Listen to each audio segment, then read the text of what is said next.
All right, here we have a late 70s Master Volume Super Reverb. Really nice amps, really overlooked and underappreciated these days. And as you can see, I've changed out all the electrolytics. And, the amp's very healthy. I've done the big filter caps and the doghouse on the other side. I've shown that stuff in a lot of videos. This amp still has one remaining noise issue. And it's something that I've mentioned before, but, it's always good to mention it again because that was several hundred videos again. A lot of people won't have seen it. It's all too common when you open up a 60s or 70s Fender amp to see all the original film caps have been changed out, often for orange drops. And some guys do it because they don't know any better. Other guys are robbing parts to sell on eBay and stuff. It's a mess. And it's also very common to see changed out resistors. Now, these old carbon comps can develop noise, and so you can need to replace them, but it's not as common as people think. A lot of people will hear the noise issues that this amp still has, the noise and buzz issues that this amp still has, and think, okay, I'll change out these resistors and this cap and the noise might go away. And it might, but it's not because you put in new resistors and a capacitor. It's because you heated things up in the process. Let me explain. Without going too deep into what every component does. This eyelet here is one of the eyelets which has the full B+ power supply going to the preamp. So there's high DC voltage there, 250 to 350 volts, depending on the model. And it goes through these plate resistors, and then it's going to have still high DC here and here, which feeds the plates of the tubes. Here's the point of contention here. That DC is present here, and there's audio here. It goes through this film cap, and on the other side of this film cap, there should be AC, the audio information, but no DC.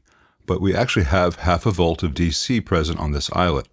And a lot of guys would say, okay, well, it's a bad cap. Let's change out that cap. And they change it, and the DC is gone or lowered, and they think, okay, that was a bad cap. It's usually not the capacitor. It's usually leakage in the board. On a 60s model, where they have no wax on the board, it's moisture that gets into the board. And this eyelet here, which has high DC, is very physically close to this eyelet, which is supposed to have no DC on it. But if the old 60s boards have moisture in them, from humidity, etc., it will form a path from high voltage to here, and there'll be voltage here. On these 70s, it's usually the wax coating. They put that wax on there, ironically, to keep the boards from absorbing moisture, so it wouldn't develop DC. But what happens is, over decades, as you play the amp and the insides gets warm, the insides of the amp get warm, the wax gets soft, and any particles in the air settle onto that soft wax layer. And given the history of our culture, for the last 40 years, the air where this amp has been played has probably had a lot of smoke in it. A lot of smoke particles, a lot of just regular dust. And so let's say on day one, you play this out in a bar and you play a 2-hour gig and the wax gets a little soft and all the smoke in the bar settles onto that wax. And then you turn the amp off and the wax hardens again. That's layer one of dirt. Repeat that for 40 years and you get many, many layers of dirt and dust and smoke particles embedded in the wax, which makes the wax itself become conductive. So I'm going to remove these components, remove a lot of the excess wax, clean everything else off, and then put the components back. And at that point, we should have no more DC present here. So it should just be AC at this node. I'm going to show the start of the process, and that'll give you the principle. Then I'll show when all the components are removed and which components are removed. So this is not just a really long thing of watching me do every bit, but I want to point out something very important.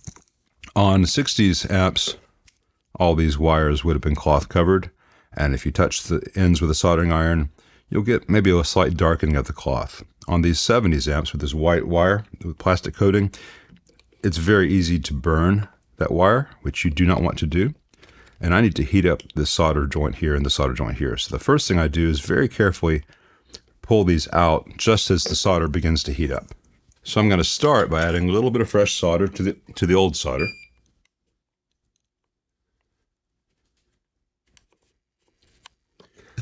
So I know that it will flow.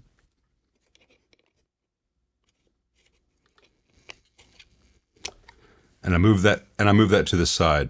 I guess I should mention two very important concepts to anyone who wants to try this. First, make sure that the amp is not plugged in and that it's been fully discharged and there are no lethal voltages in here waiting to zap you. There are lots of videos on that. I've shown that myself.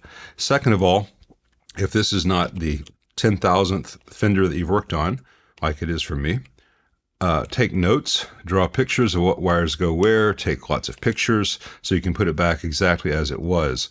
I just saw a very nice guy try to fix his own amp, and he did an overall pretty good job, but he reversed two critical wire locations in one spot of the amp, and he might have killed his output tubes as a process. He confused the phase inverter plate eyelet with the phase inverter bias outlet. So just one wire being in the wrong place can be a very costly mistake.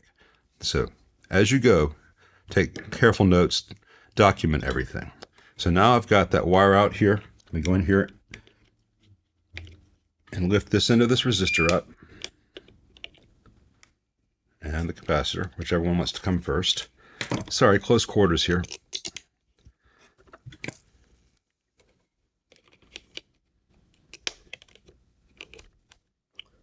All right.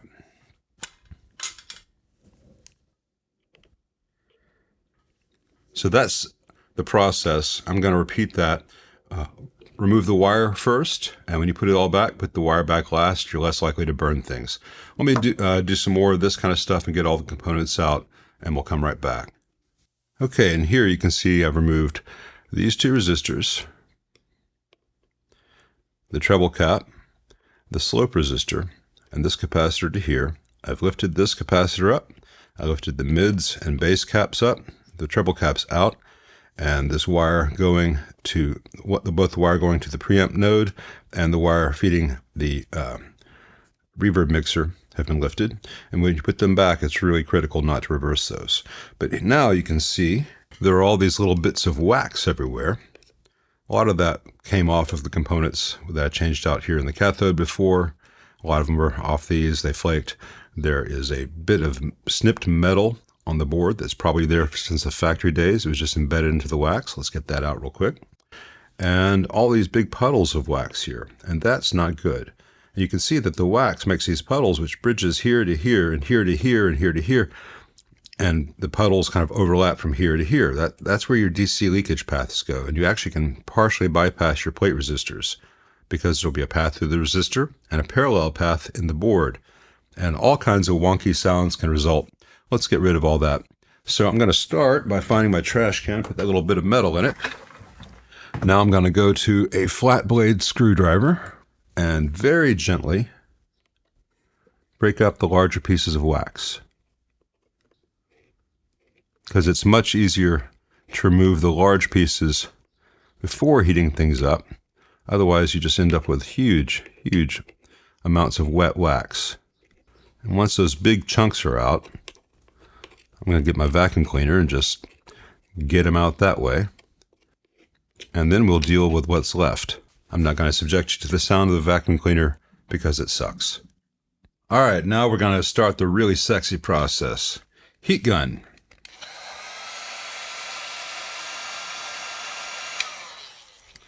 Then while it's still wet, paper towel.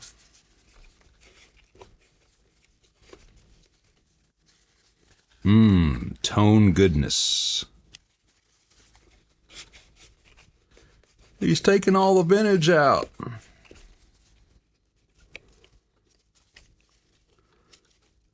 All right. Rinse and repeat.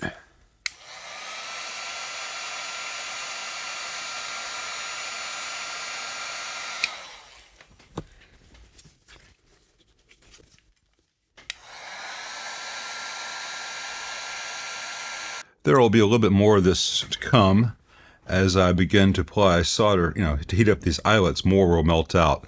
We'll do that as we remove the old solder, because that old solder has got many layers of wax and the accompanying dirt built up along with it. And we want to get rid of that, so we shall.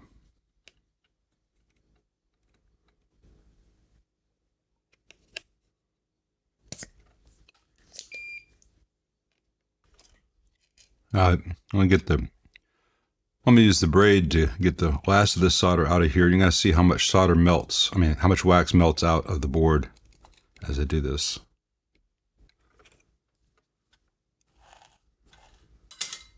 All right. So what I do now is I want to heat up each eyelet, just like I did. And then give another wipe. Get another layer of that wax out. I'm not trying to get all of it out. I'm trying to get enough out that it's not going to become an issue down the road. On some 70s amps, the wax problem is so bad that it's literally spilled over to the backer boards. So there are big puddles of wax beneath the backer board, so beneath the top board and on top of the backer board, so you can have paths there. So I have to pull the entire board to de-wax the backer board as much as possible. All because someone at CBS thought, well, if we coat them in wax, they won't have that problem. As opposed to saying, well, the problem is that we're making it out of old suitcase material, the boards themselves. Maybe we should look at some other material choices out there. But, you know, bygones. So now it's a lot cleaner. I'm going to give this some isopropyl alcohol on that area. Give that a little bit of a scrub. Still got some tone left in there. And this alcohol that spilled over here to the left, I'm not worried about that. It's about to evaporate when I use the heat gun again a second time. I promise you.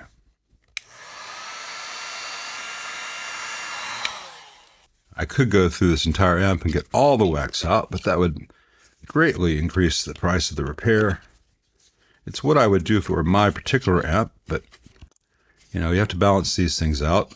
So I'm just removing the most problematic. A little bit of alcohol pooled up there. It'll evaporate on its own, but I like to speed things up. All right, so now in this area where we had all that ugly wax, we've got really clean connection. I mean, really clean fiberboard with really clean eyelets. We can put everything back now. And I bet that conductive path from here to here is gone. There can also be a secondary conductive path from here to the treble cap, which is very common in these. And like I said, you can also have just leakage across the resistors, which actually changes the value at different frequencies. Anyway, let me put all this back. I'll show doing one, and then I'll show the result. So let's put the cap feeding the reverb driver in place. And this is the 22 nanofarad cap. See that wax build up there? I think it looks kind of ugly. Well, I've got it here. I like to do two things. I get off the excess wax, and then I will put it on a bit of paper towel, and I'll heat it up, melt all the old wax off it, and give it a wipe. You have to do it on all sides to really make this perfect, but that's a good start. Let's get the second side. This guy's fixing an amp with a hairdryer and some paper towels. Anyone can do this. All right, now that is a much prettier looking capacitor. So compare this cleaned one. Let's see if the focus is going to let me do this. I don't know if the camera picks up how much prettier that looks, but to the eye, it really does make a difference. Of course, this is all going back inside a wooden box that no one will ever see, but it's nice to know. And when I put these back, these caps do have the outer foil layer indicated. I'll put them back with the outer foil layer to the side of lowest impedance. In this case, it is the plate. In other cases, it is ground. These tone stack caps, it's arguable which side has lower impedance. It really depends on the tone stack circuit. I'm not going to change them just for that. That's not going to make a critical difference. But things like that can. So I've got all that there. And now I'm going to bring this wire going to the reverb mixer back into that location. I'm going to do that before I do the resistors here, because I can reach this solder joint more easily. All right, so let me flow some solder on there. That's pretty. That looks a lot nicer, I think. And let's just tuck these shielded wires going to the grids back in between the middle and base cap the way they were. Give them a little squeeze. Better than new. There's one other place in this amp where I know we've got some DC coming in, and it actually it can be measured here on the far side of this 47 nanofarad on the output of the of V1B, but that's not the source.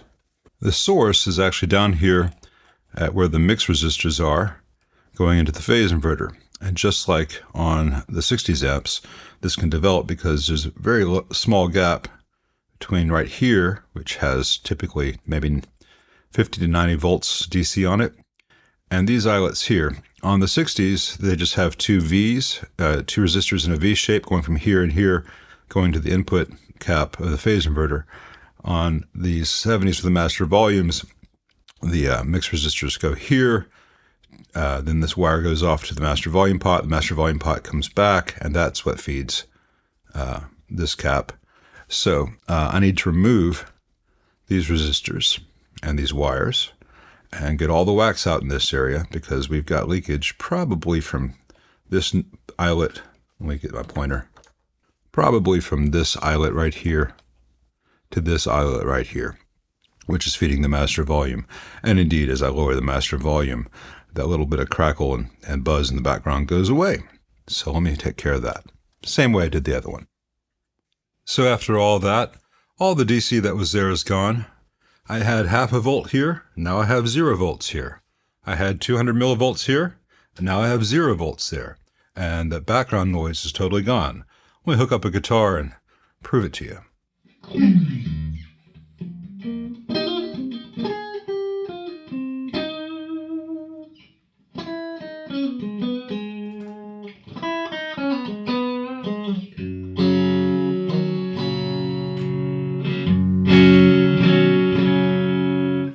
So like I said, if I just gone in here and changed all the caps out for orange drops and changed all the resistors for metal films, in the process, I might have accidentally fixed the amp because that would have involved heating things up. It would have been the heat, not the new components, that fixed the underlying problem of leaking DC. So when your goal is to actually fix the problem, remove the contaminants, remove the conductive paths to eliminate stray DC, you can do that very neatly and retain as many original components as possible. And that's a nice goal to have in mind.